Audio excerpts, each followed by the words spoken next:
Hi, just continuing on with the series of little documentaries that I'm doing regarding contentious probate and the issues that we face from time to time.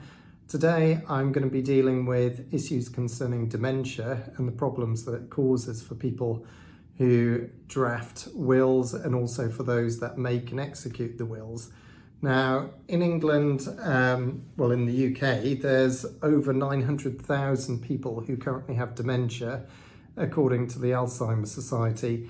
That figure is anticipated to increase to 1.6 million come another 10 years' time. Now, often solicitors are faced with the question, well, the person who's passed away, their will couldn't be valid because they were suffering from dementia at the time. That's not necessarily the case. There's a sliding scale with people that are suffering from dementia, and just because you have dementia does not mean that your will is not valid. Okay, so what we have to do is we have to go back to basics in relation to the law.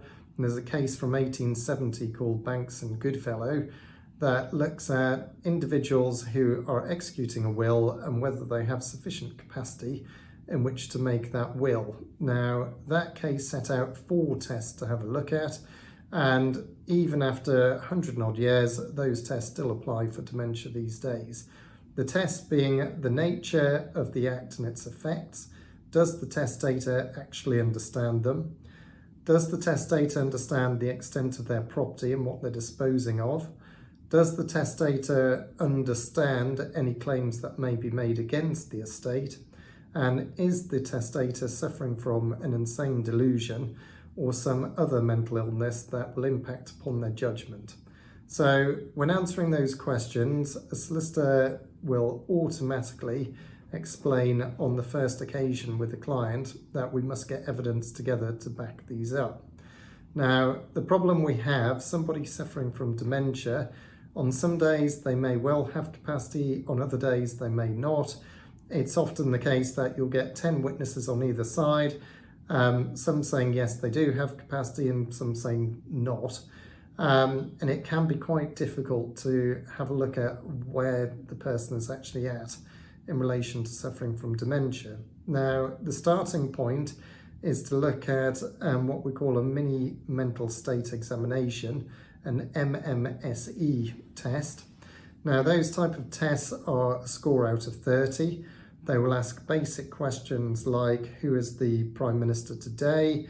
If I spell a fruit, name of a fruit out to you, can you repeat it back to me?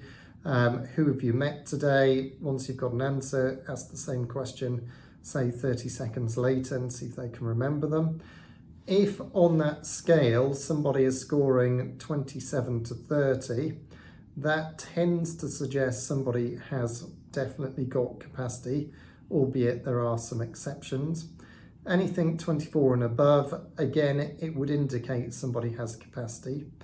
The grey area is anywhere from 18 to 24. Now, when I say the grey area, it's a sliding scale, normally somebody suffering from dementia, and it can go up and down on specific dates, but over a long period of time it goes down.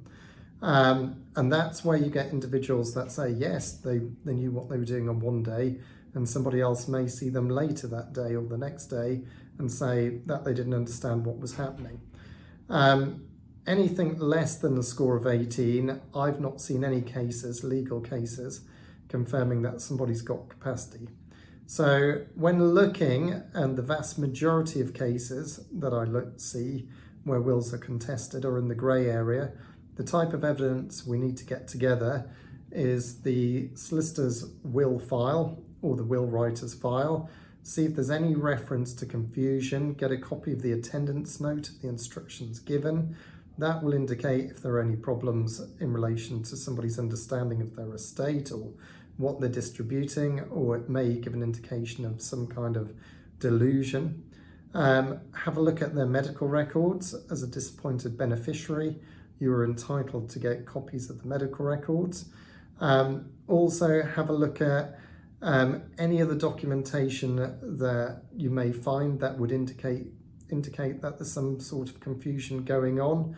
That may be filling out forms, it may be applying for insurance and not understanding what's on the actual forms, anything of that nature, and talk to family and friends, because there are some key tests that people look at when looking at whether somebody is suffering from dementia, whether they keep forgetting things, whether they keep repeating the same conversation over and over again, whether they're confused about matters that they knew about perfectly well years ago, whether they start getting aggressive. That can be a defensive mechanism for somebody not quite understanding what's going on. Having got all of that evidence together, there are a handful of experts in the country that will give a retrospective evaluation of somebody, whether they've got capacity or not, when looking at dementia. As I say, there are only a handful that deal with contentious probate that are regularly in the courts. If a report comes back from them having got all this information together and they confirm that the deceased didn't have capacity, then it is something that we would look at whether to bring a claim or not.